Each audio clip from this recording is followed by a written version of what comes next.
Sveiki atvykę į Soro Service, esu Georgijus.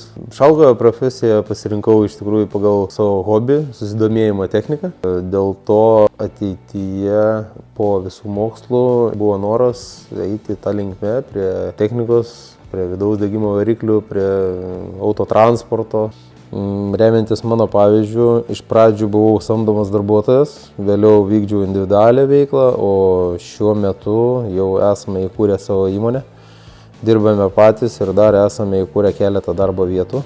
Taigi galimybių yra, kiekvieną dieną turime vis naujų ir nekasdieniškų transporto gedimų. Juos bandome įveikti su modernia įranga. Svarbiausia yra užsispyrimas ir noras kažką tais išmokti, kas liečia autotechniką. Ideali galimybė būtų, jeigu žmogus baigia mechanikos specialybę, bet šiaip viskas ateina tik per patirtį.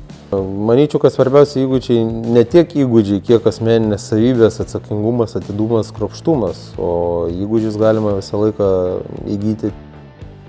Dažniausiai gedimai gaunasi tai važiuoklės defektai, variklių defektai. Pagrindinis mūsų arkliukas, tai mes specializuojamės į suodžių filtrų valymo paslaugą, regeneravimo paslaugą. Tai vienas iš pagrindinių ir esminių defektų. Visada visus iškilusius klausimus su klientais aptarėme ir sprendžiame.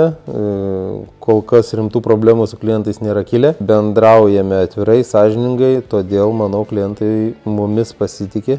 Turbūt daugelis neįsivaizduojam gyvenimo be judėjimo su transportu, o visi mechanizmai genda.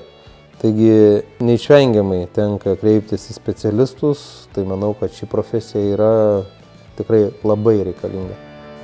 Patarimas būtų drąsiai žengti pirmin, nuolat mokytis ir tobulėti ir suprasti, kad ši profesija yra tikrai paklausi ir šios srities specialistų reikia ir reikės. Ačiū, kad apsilankėte virtualiai. Jeigu kyla klausimų, mielai atsakysiu gyvai.